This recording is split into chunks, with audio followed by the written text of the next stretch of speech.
မင်္ဂလာပါရှင်ကျမတို့နေထိုင်တဲ့ကဘာကြီးပေါ်မှာသိပ္ပံပညာရှင်တွေရောက်အထင်ရှားလို့မရသေးတဲ့ထူးဆန်းတဲ့ကြည့်ရတွေအများကြီးရှိပါတယ်လူတွေကဒါတွေကိုပုံမြင်တွေလိုပဲထင်ထားခဲ့ကြတာပါဒါပေမဲ့အခုနောက်ပိုင်းမှာတော့ဖုန်းကြီးကင်မရာတွေပေါ်ညက်လာတဲ့အတွက်ဒီထူးဆန်းတဲ့ကြည့်ရတွေကိုအမိအရှရိုက်ကူးနိုင်ခဲ့ကြပါတယ်ဒီနေ့မှာတော့ကင်မရာထဲမှာမတော်တဆရက်မိသွားတဲ့တကယ်ကိုမယုံနိုင်စရာပြည့်ငါးခုအကြောင်းကိုကြည့်ပြပေးချင်ပါတယ်ရှင်ဒီဗီဒီယိုလေးကတော်တော်လေးစိတ်ဝင်စားဖို့ကောင်းတာမို့အဆုံးထိကြည့်ပေးကြဖို့တောင်းဆိုချင်ပါတယ်ရှင်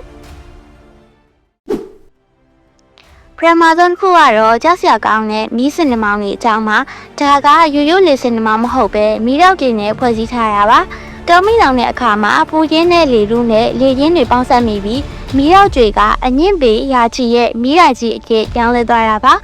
2010တုန်းကဩစတြေးလျမှာဒါကိုအမိရိုက်ကူးထားတဲ့ဗီဒီယိုတစ်ခုရှိပါတယ်အဲဒီမှာမီးရိုက်ကြီးကမိနစ်40ကြာအောင်တိုက်ခတ်ခဲ့တာပါဒါကိုမြင်လိုက်ရင်ငရဲပြီကမီးရိုက်ကြီးလဲနေသလိုပါပဲဒါဟာကမ္ဘာအရှားပါဆုံးနဲ့အန်ရဲ့အရှိဆုံးသဘာဝဖြစ်စဉ်တစ်ခုလို့သိပ္ပံပညာရှင်တွေကသတ်မှတ်ထားပါတယ်ရှင်ဒုတိယတစ်ခုကတော့ပင်လယ်ထဲမှာရှိတဲ့ရေကွန်ကြီးပါမော်ရရှက်ကျွန်းရဲ့ကမ်းလွန်မှာရေအောက်ထဲကိုရေတွေအရှိန်နဲ့စီးကြနေတဲ့ရေကွန်ကြီးကိုမြင်ရမှာပါဒါကိုအပေါ်ကနေကြည့်ရင်တော့ပင်လယ်ကြီးကအောက်ကိုပြည့်ချနေသလိုပါပဲတကယ်တော့ဒါညလက်ကျနေသလိုဖြစ်နေရပါရေတွေစီးကြနေတာမဟုတ်ပဲတဲတွေနဲ့ရွှွတွေက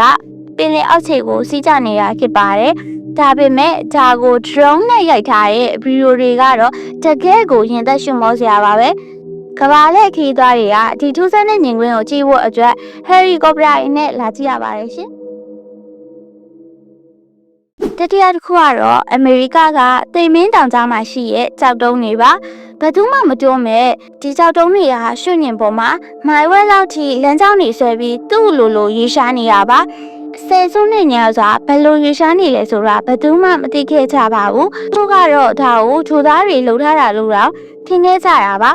နောက်ပိုင်းမှာတော့အဆောင်ထဲမှာရေခဲလာပပလေးဖြစ်ပေါ်ပြီးလေတိုက်တဲ့အခါမှာကြောက်တုံးတွေကဖြည်းဖြည်းချင်းရေရှားသွားတာလို့သိပ္ပံပညာရှင်တွေကရှာဖွေတွေ့ရှိခဲ့ပါတယ်။ဒါပေမဲ့လူမပါဘဲကြောက်တုံးတွေရေရှားနေတဲ့မြင်ကွင်းကတော့အခုထိထူးဆန်းနေအောင်ပါပဲရှင်။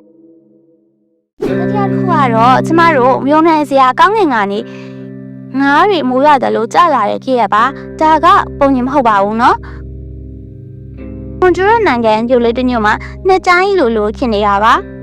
မိုးသက်မုန်တိုင်းပြင်းထန်ရွာပြီးတဲ့အခါလမ်းပေါ်မှာငါးတွေရာနဲ့ချီပြီးကျန်နေတာပါသိပ္ပံပညာရှင်တွေကတော့ပင်လယ်တွေကရေစင်နှမောင်းတွေကငါးတွေကိုတည်လာပြီးရွာချတာလို့ယူဆကြပေမဲ့တကယ်တမ်းငါးတွေကောင်းငင်ကကျလာတာကိုမြင်ရတဲ့သူတွေအတွက်တော့ဒါဟာနမိတ်တစ်ခုလိုဖြစ်နေပါရဲ့ရှင်နောက်ဆုံးတစ်ခုကတော့အာနာတိကတိုက်မှာရှိတဲ့တွင်းညောင်ရေတကုံမှာ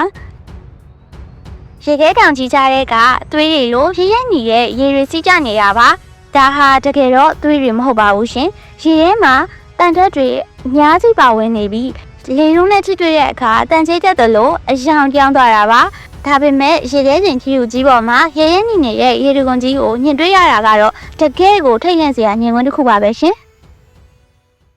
ကဲအခုကြည့်ကြပေးသွားတဲ့ထူးဆန်းတဲ့ကြည့်ရငါးခုတွေကမှပိတ်သက်ကြီးတို့အတွက်ဘယ်ဟာအောင်ဩစရာအကောင်းဆုံးလဲအောက်ကကွန်မန့်မှာရေးပေးသွားကြပါအောင်ရှင်ဒီလိုဘူးသူတာတွေအများကြီးဖို့ကျမတို့ရဲ့ Knowledge Hub Channel ကိုလည်း Subscribe လုပ်ပေးသွားပါအောင်နော်အားလုံးကိုကျေးဇူးအများကြီးတင်ပါတယ်ရှင်